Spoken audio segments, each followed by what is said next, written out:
हर महीने आने वाला भारी भरकम बिजली का बिल। सच में ये एक ऐसी टेंशन है ना जो हर घर में महसूस की जाती है। लेकिन अच्छी बात यह है कि इसका एक पक्का सॉलिड इलाज है, और वो है सोलर एनर्जी। तो चलिए बिना देर किए आज के इस एक्सप्लेनर में डाइव करते हैं। ये सोलर मार्केट की भूल भुलैया को समझने के लिए ना एक अल्टीमेट रोड मैप है। इस चर्चा के खत्म होने तक एक सही और स्मार्ट फैसला लेने की पूरी क्लैरिटी मिल जाएगी। अक्सर ये होता है कि बिल कम करने का मन तो बहुत होता है, लेकिन मार्केट में इतने सारे वेंडर्स, ऊपर से ये भारी भरकम टेक्निकल टर्म्स, कोई भी इंसान आसानी से कंफ्यूज हो जाए। खर्च कितना आएगा, कौन सा इंस्टॉलर सही है, कहीं कोई फ्रॉड तो नहीं हो जाएगा, ये सब सोचना एकदम लाजमी है। हमारा ये रोड मैप इसी उलझन को दूर करने के लिए है, ताकि बिना किसी डर के पूरी जानकारी के साथ एक सुरक्षित और सही निवेश किया जा सके। इस पूरी प्रोसेस को हम 5 बहुत ही सिंपल स्टेप्स में डिकोड करेंगे। पहला, सही सेटअप चुनना। दूसरा, सिस्टम का साइज तय करना। तीसरा, इसके जरूरी कंपोनेंट्स। चौथा, खर्च और मिलने वाली सरकारी सब्सिडी। और आखिर में इंस्टॉलेशन और मेंटेनेंस। तो चलिए फेज 1 से शुरुआत करते हैं। सही सेटअप चुनना। ये सबसे पहला और शायद सबसे बड़ा फैसला है कि घर के लिए आखिर कौन सा सिस्टम बेस्ट रहेगा, ऑफ ग्रिड, ऑन ग्रिड या फिर हाइब्रिड। अब इस पॉइंट पर थोड़ा ध्यान देना बहुत जरूरी है। इलाके में बिजली की सप्लाई कैसी है, इसी से तय होगा कि कौन सा सिस्टम लगेगा। मान लीजिए ऐसी जगह घर है जहां बिजली बहुत ज्यादा कटती है और सिर्फ सब्सिडी के लालच में ऑन ग्रिड सिस्टम लगवा लिया, तो ये एक बहुत महंगी गलती साबित होगी। क्योंकि सच तो ये है कि on grid system power cut होने पर काम ही नहीं करता। लाइट नहीं आती तो ऑफ ग्रिड बेहतर है। अगर लाइट 24 घंटे आती है और बस बिल जीरो करना है तो ऑन ग्रिड बेस्ट है। और हाँ, अगर दोनों फायदे चाहिए तो हाइब्रिड सिस्टम सबसे सही ऑप्शन रहता है। आगे बढ़ते हैं फेज 2 की तरफ। अपने सोलर सिस्टम का सही साइज तय करना।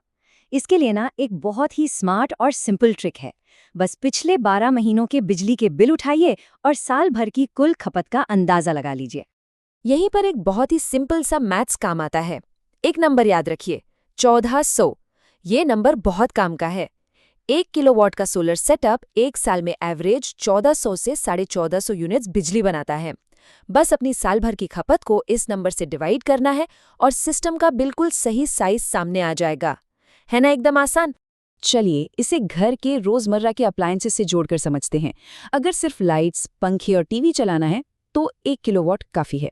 लेकिन अगर घर में एसी है तो एक 5 किलोवाट का सिस्टम साल भर में 7000 से ज़्यादा यूनिट्स बनाता है। ये एसी भारी पानी की मोटर और गीजर वाले घरों के लिए एकदम परफेक्ट है। वहीं अगर घर काफ़ी बड़ा है जहां कई सारे बड़े एसी और इलेक्ट्रिक गाड़ियां चार्ज होती हैं तो फिर 10 किलोवाट की सिस्टम की ज़रूरत पड़ेगी। अब आते हैं फेज 3 पर, जरूरी सोलर कंपोनेंट्स। देखिए, सोलर पैनल का मतलब सिर्फ छत पर रखा एक पैनल नहीं होता। ये कई सारे हार्डवेयर पार्ट्स का एक पूरा का पूरा सिस्टम होता है। और सबसे क्रूशियल पॉइंट यहीं पर आता है। उन इंस्टॉलर से बहुत बचकर रहना है जो सस्ते के चक्कर में जरूरी पार्ट्स ही गायब कर देते हैं। जब भी कोई बहुत ही सस्ता कोटेशन मिले ना, तो तुरंत अलर्ट हो जाना चाहिए कि दाल में कुछ काला है। अक्सर वेंडर्स अपना प्रॉफिट बढ़ाने के लिए लाइटनिंग अरेस्टर या प्रॉपर अर्थिंग जैसी चीजें लगाते ही नहीं है। अगर बिना अर्थिंग के सिस्टम में कोई खराबी आई तो बड़ी बड़ी कंपनियां तुरंत वारंटी कैंसिल कर देती हैं।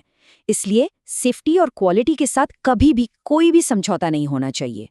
इस पूरी प्रोसेस में सबसे बड़ा गोल्डन रूल ये है कि हमेशा इंस्टॉलर से हर एक छोटे बड़े आइटम की लिस्ट और उसकी क्वालिटी लिखित में मांगनी चाहिए। उदाहरण के लिए सोलर स्क्वायर जैसी एंड टू एंड सर्विस देने वाली कंपनियां हमेशा बहुत ही ट्रांसपेरेंट और डिटेल्ड एग्रीमेंट शेयर करती हैं। जो भी वेंडर ऐसा लिख कर देने से आनाकानी करे, समझ लीजिए वो सही विकल्प नहीं है। अब चलते हैं फेज 4 की तरफ। खर्चे, सब्सिडी और रिटर्न ऑन इन्वेस्टमेंट। ये वो हिस्सा है जिसका शायद सबको सबसे ज्यादा इंतजार रहता है। असली खर्च कितना होगा और सरकार से क्या मदद मिलेगी। अगर ऑन ग्रिड सेटअप के प्री सब्सिडी यानी बिना सब्सिडी वाले बेस प्राइसेस को देखें तो 1 किलोवाट के लिए लगभग 60 से 70 हज़ार रुपए खर्च होते हैं। वहीं 5 किलोवाट के लिए ये खर्च करीब 2.8 से 3.2 लाख रुपए के बीच आता है। एक बात जरूर याद रखनी है कि अगर ऑफ ग्रिड या हाइब्रिड सिस्टम लगवा रहे हैं तो बैटरी और अलग तरह के इन्वर्टर्स की वजह से ये बेस प्राइस थोड़ा और बढ़ जाएगा। लेकिन रुकिए, असली गेम चेंजर तो अभी बाकी है। केंद्र सरकार की सब्सिडी इस शुरुआती खर्च को बहुत तेजी से नीचे ले आती है। 1 किलोवाट का सिस्टम लगाने पर सीधे 30,000 रुपए की सब्सिडी, 2 किलोवाट पर 60,000 और अगर सिस्टम 3 किलोवाट या उससे बड़ा है तो फिक्स्ड 78,000 रुपए की सब्सिडी का प्रावधान है। और सबसे अच्छी बात, ये पूरे देश में लागू है। शुरुआत में भले ही ये थोड़ा बड़ा इन्वेस्टमेंट लगे, लेकिन सच मानिए इसका रिटर्न ऑन इन्वेस्टमेंट यानी ROI बहुत ही कमाल का है। सिर्फ 3 से 5 साल के अंदर लगाया हुआ पूरा पैसा वसूल हो जाता है। और उसके बाद अगले 25 सालों तक बिजली बिल्कुल फ्री। और अगर एक साथ पैसे देने में कोई दिक्कत है तो आजकल बैंक्स इसके लिए बहुत आसान EMI वाले लोन्स भी ऑफर करते हैं, जो 3 महीने से लेके 10 साल तक के हो सकते हैं। फाइनली हम आ गए हैं फेज 5 पर, इंस्टॉलेशन और मेंटेनेंस। बायर जर्नी के इस आखिरी स्टेज में ये समझना जरूरी है कि वेंडर को चेक साइन करके देने के बाद असल में होता क्या है। तो पूरी प्रोसेस कुछ इस तरह से आगे बढ़ती है। सबसे पहले कंसल्टेशन और छत का मुआयना, फिर कोटेशन और अग्रीमेंट, उसके बाद सामान की डिलीवरी और छत पर प्रॉपर इंस्टॉलेशन। लेकिन असली सरदर्द होता है स्टेप 4, सरकारी दफ्तरों से नेट मीटरिंग और सब्सिडी पास करवाना। एक अच्छी और प्रोफेशनल सोलर कंपनी इस पूरे सरकारी पेपरवर्क को खुद हैंडल करती है। हाँ, इसमें इंस्टॉलेशन के बाद आमतौर पर 15 से 30 दिन का एक्स्ट्रा समय लग सकता है। एक बहुत बड़ी गलती जो अक्सर देखने में आती है वो है इंस्टॉल करो और भूल जाओ वाला एटीट्यूड। ये सच में बहुत भारी पड़ सकता है।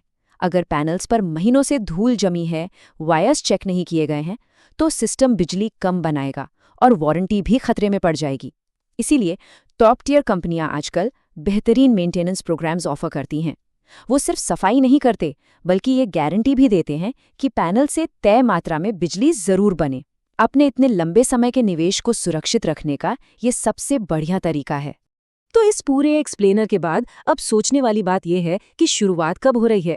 अगर पिछले 12 महीनों के बिजली बिलों को अब तक ध्यान से एनालाइज नहीं किया गया है, तो क्या आज ही उन्हें चेक करके अगले 25 सालों की फ्री बिजली की तरफ पहला कदम बढ़ाया जाएगा? इस जानकारी का पूरा फायदा उठाइए और एक स्मार्ट फैसला लीजिए। आज के इस चर्चा में साथ जुड़ने के लिए बहुत बहुत धन्यवाद।